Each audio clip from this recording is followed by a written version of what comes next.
মানুষ যখন মারা যায় আমরা মৃত্যুর সংবাদ শুনলে কোরআনের আয়াত পড়ি। কি আয়াত? ইন্না লিল্লাহি ওয়া ইন্না ইলাইহি রাজিউন। মানুষের মরণের সংবাদ শুনে আমরা আয়াতখানা পড়ি। নিশ্চয় আল্লাহর জন্য সবকে একদিন তার কাছেই ফিরে যাওয়া লাগবে।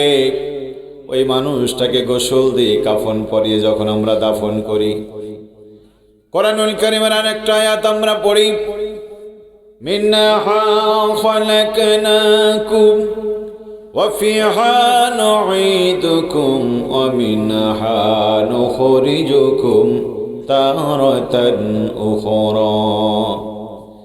এই মাটি থেকেই তোমাকে সৃষ্টি করা হয়েছিল,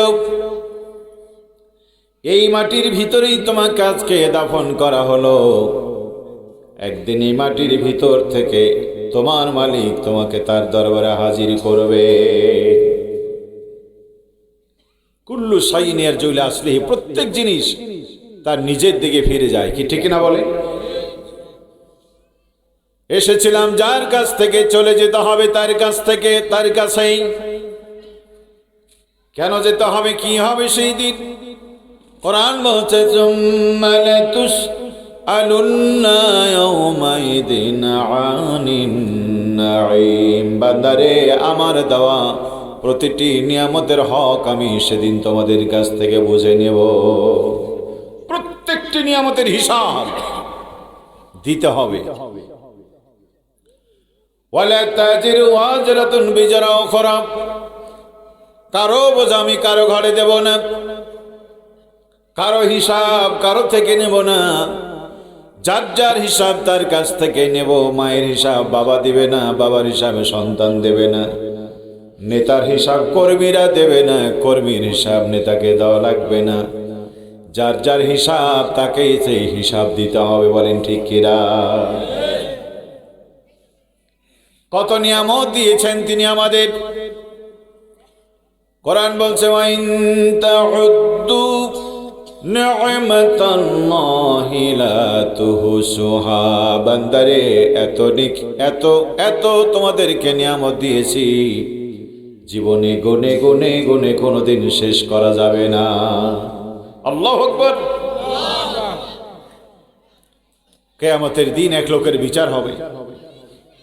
আল্লাহ পাক বলবেন, তোমার 70 বছর ইবাদত কবুল হয়েছে, আমার রহমতে তুমি এখন জান্নাতে যাও। লোকটার ভিতরে একটা অহংকার আসবে, ইবাদত করলাম 70 বছর, কবুল হয়ে গেল, রহমত লাগবে কেন? আল্লাহ বান্দার মনের খবর বুঝতে পারবেন। একজন ফেরেশতাকে ডেকে বলেন, যাও আমার বান্দাকে নিয়ে জাহান্নামের চতুর্দিক থেকে তারে ঘোরাও। 70 বছর ইবাদত কবুল হওয়া মানুষটারে জাহান্নামের 500 বছরের রাস্তার দূরে ব্যবধান দিয়ে ঘোরানো হবে। জাহান্নামের উত্তাপে গরমে তার কলেজা শুকায় যাবে, পানির বড় পিপাসা পাবে। ডেকে বলবে, ভাই ফেরেশতা, আমার শরীর চলে না, আমার এক গ্লাস পানি দাও। ফেরেশতা বলবে, এটা দুনিয়া না চাইলে পাওয়া যায়। ওই লোকটা বলবে, ভাই আমার তো টাকা পয়সা নেই। ফেরেশতা বলবে, এখন আর টাকা পয়সার খেলা নাই, কি করতে হবে? আমার তো কোনো পুঁজি নাই। ওই লোকটি বলবে, ভাই ফেরেশতা, আমার তো শুধুমাত্র নেকি একটা পুঁজি। ওই ফেরেশতা বলবে, পানি তোমাকে এক গ্লাস দিতে পারি, 70 বছরের ইবাদত যদি তুমি আমাকে দান করে দিতে পারো, তোমাকে আমি এক গ্লাস পানি দিতে পারি। মানুষ যখন বিপদে পড়ে সবকিছুই বিলিয়ে দিতে রাজি হয়। বলেন ঠিক কিনা? একজন ভিক্ষুক এসে বলল, বাবা সকাল থেকে কিছু খাইনি, দুপুরেও কিছু খাইনি, 5টা টাকা দাও বাবা। আমরা অনেকেই ভিক্ষুককে ওই 5টা টাকা দিতে পারি না, কিন্তু রাস্তার মধ্যে ডাকাত দাঁড়িয়ে, হাতে একখান পিস্তল, চোখের মধ্যে কালো একখান চশমা, কতগুলি লম্বা চুল, দেখতেটা অনেকটা খব্বিশের মতো। দেখার সঙ্গে সঙ্গে হৃদয় থেকে আত্মাটা বেরিয়ে যায়। ওরে কিছু বলা লাগে না, আমরা নিজেই বলি বাবা যা আছে নিয়ে নে, অন্তত আমাকে মারিস না। কি ঠিক না? একটু বিপদে পড়লে সব দিতে রাজি। কথায় আছে বেকায়দায় পড়লে হাতি চামচিকায় মারে লাথি। প্রিয় ভাইরা, এই জগৎ সুন্দর করেছে ওলামায়ে কেরাম, এই জগৎকে সুন্দর করেছিল সাহাবায়ে কেরাম, এই জগৎকে সুন্দর করেছেন নবী আলাইহিস সালাম। সাদামাঠা জীবন যাপন করতেন নবীরা, সাদামাঠা জীবন যাপন করতেন সাহাবীরা, সাদামাঠা জীবন যাপন করে আলেমরা। তাই তো জালেমরা নবীদেরকেও কষ্ট দিয়েছে, সাহাবীদেরকেও কষ্ট দিয়েছে। আজও আলেমদেরকে জালেমেরা কষ্ট দেয় না? দেয় না? কথা বলে দেয় না? দেয় না? শুধু হাসিনাই দিত, এখন আর কেউ দেয় না। কথা বলে না? হাসিনার বাবু কষ্ট দিয়ে গেছে, হাসিনাও কষ্ট দিয়েছে, চলে গেছে দেশ থেকে, কিন্তু কষ্ট দেওয়া মানুষগুলি থেকে গেছে। আজও আলেমদেরকে গালি দেয়, আজও আলেমদের কানে থাপ্পড় দিয়ে দাঁত ফেলাই দিতে চায়। এমন জালেম এই দুনিয়ায় আছে না নাই? আচ্ছা, ওই জালেম যদি হয় আপনার নেতা, তাহলে তো আপনি জান্নাতি মানুষ, তাই না? ওই জালেম যদি হয় আপনার পরম বন্ধু, তাহলে তো আপনি জান্নাতি। আপনি যত ইবাদত বন্দেগী করেন, আপনি নিজে যত সুফিয়ার দরবেশ হন, ওই জালেমের পক্ষে যদি আপনি থাকেন, ওই জালেমের পিছনে যদি আপনি থাকেন, আপনার সহযোগিতা ওই যদি জালেম পেয়ে থাকে কোনো না কোনো ভাবে, কিয়ামতের ময়দানে আপনাকে ওই জালেমের পিছনে আল্লাহর দরবারে দাঁড়াতে হবে, কোনো সন্দেহ নাই। কোন মসজিদের সভাপতি আপনি, কোন মসজিদের মতো অনলি আপনি, কোন মাদ্রাসার সভাপতি আপনি, কত যে নীতিমের মাথায় হাত বুলিয়েছেন বড় কথা নয়। জালেমের পক্ষ অবলম্বন করবে যারা, দুনিয়া আপনার মাতব্বরি থাকতে পারে, আল্লাহর দরবারে আপনাকে আসামি হতে হবে। আজ দুনিয়ায় কোরআনের পক্ষে কথা বললে মামলা হয়, হয় না? আজকে কোরআনের সমাজ ব্যবস্থা চাইলে মামলা হামলার হুমকি হয়। আজকে কোরআনের আইনের কথা বললে পরে মসজিদ থেকে বের করে দেওয়া হয়। আজকে কোরআনের পক্ষে কথা বললে ইমামতি চলে যাওয়ার হুমকি ওঠে। কিন্তু ভুলে যাবেন না, এই দুনিয়ায় কোরআনের সাথে চলার কারণে আজকে আমি আসামি, আপনি বাদী। আদালতে মামলা দিয়েছেন, সুযোগ যদি হয় এই আদালত থেকে আমি মুক্তি পেয়ে যেতে পারি। তিলকাল আইয়ামু নুদাবিলুহা বাইনান নাস। যুগের চাকাটা কে ঘোরায়? কে ঘোরায়? সকালটাকে রাত করে দিয়েছে কে? রাতটাকে সকাল করে দিবেন কে? পাহাড় কেটে নদী বানান যিনি, নদী ভরাট করে পাহাড় বানিয়ে দেন তিনি, ঠিক কিনা বলেন? শেখ হাসিনার ভয়ে মাওলানা আবুল কালাম আজাদ মুরব্বীরা চিনবেন, এই দেশের শ্রেষ্ঠ আলেমদের ভিতরে তিনি এক অনন্য আলেম ছিলেন, মাওলানা আবুল কালাম আজাদ। এই জালেমের ভয়ে তিনি দেশ থেকে পালিয়ে গিয়েছিলেন। আল্লাহ রাব্বুল আলামিন জালেমকে গলা ধাক্কা দিয়ে বের করে দিয়েছে। গত কয়েকদিন আগে মাওলানা আবুল কালাম আজাদ দেশের মাটিতে ফিরে এসেছে। পড়েন আলহামদুলিল্লাহ।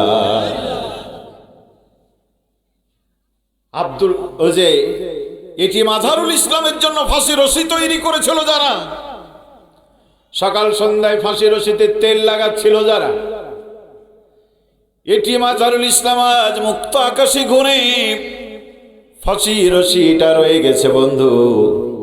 এখন জালেমের ফাঁসির অর্ডার হয়েছে, সময়ের ব্যবধানে এই রশি তাদের এই গলায় উঠবে, ঠিক কিনা বলেন? লা তামশি ফিল আরদি মারাহা। কি হলো গো, তোমার এত ডিস্টার্ব দিছে নাকি?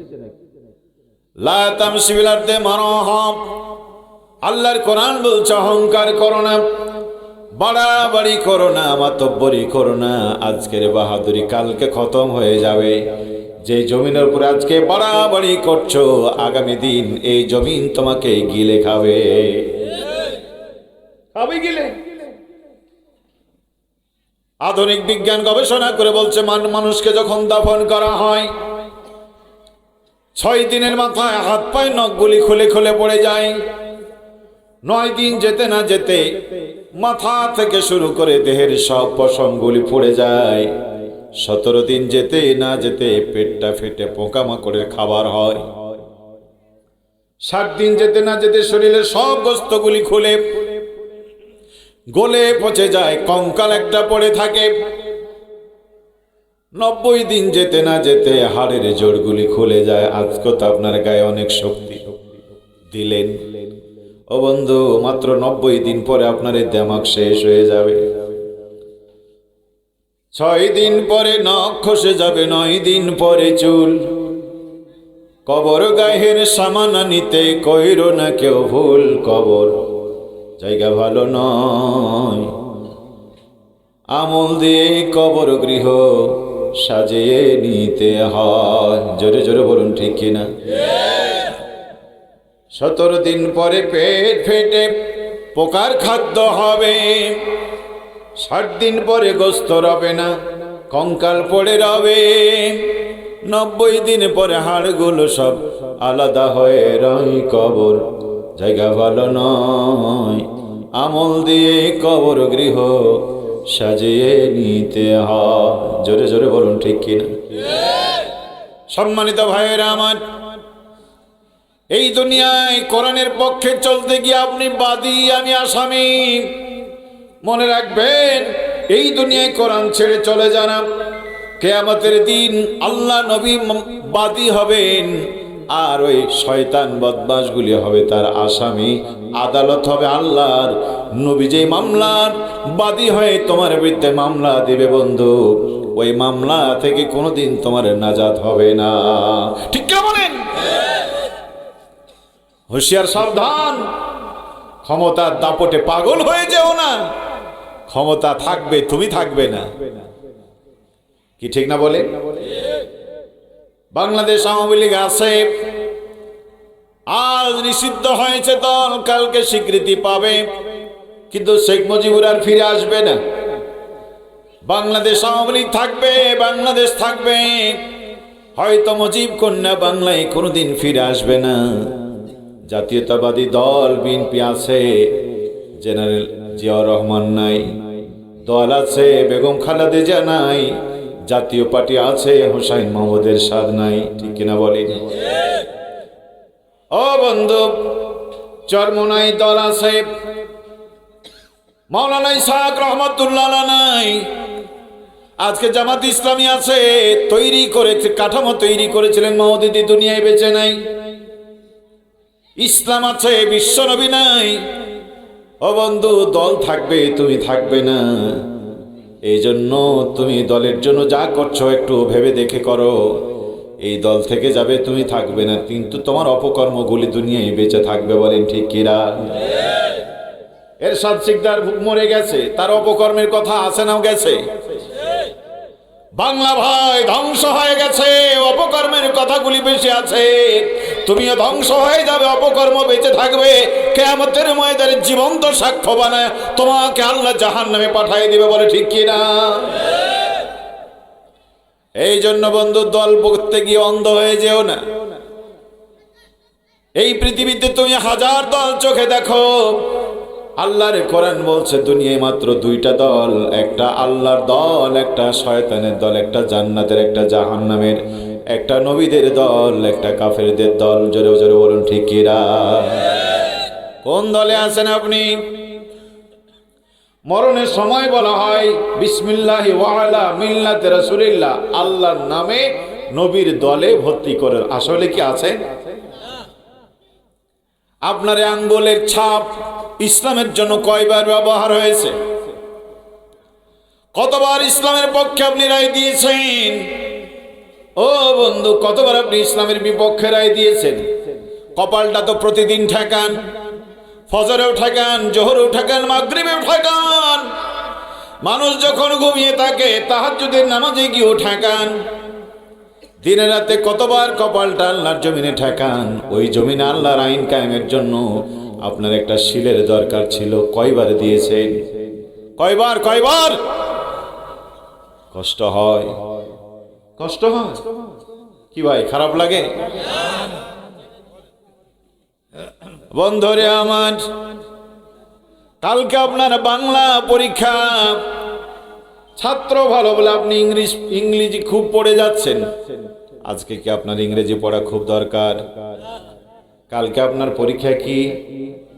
আপনাকে কি পড়া উচিত? বাংলা পরীক্ষা কাল, আপনি ইংরেজি পড়ছেন, অঙ্ক লিখতেছেন।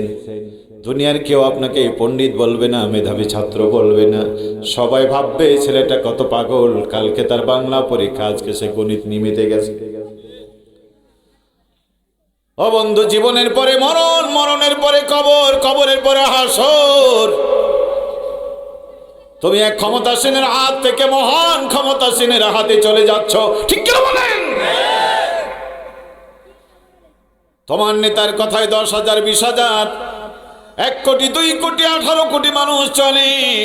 যার কাছে যাচ্ছ তার ইশারায় চন্দ্র চলে, সূর্য চলে, গ্রহ চলে, নক্ষত্র চলে।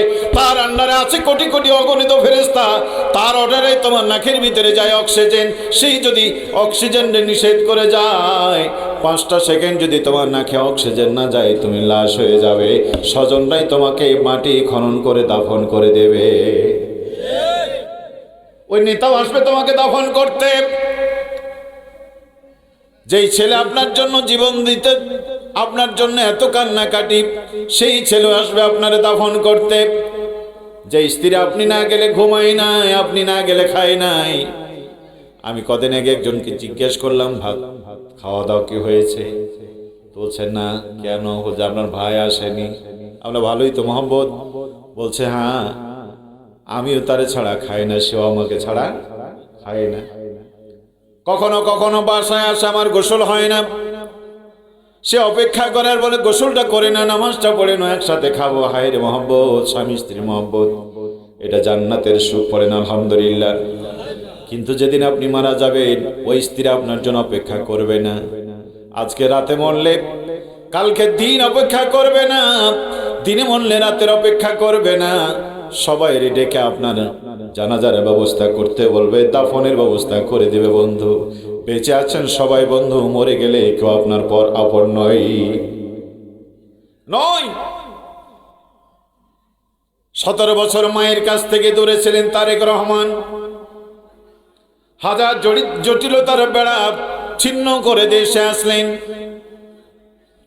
মা চলে গেলেন না ফেরার দেশে। 17 বছর যে মাকে দেখতে পারেন নাই, সেবা করতে পারেন নাই।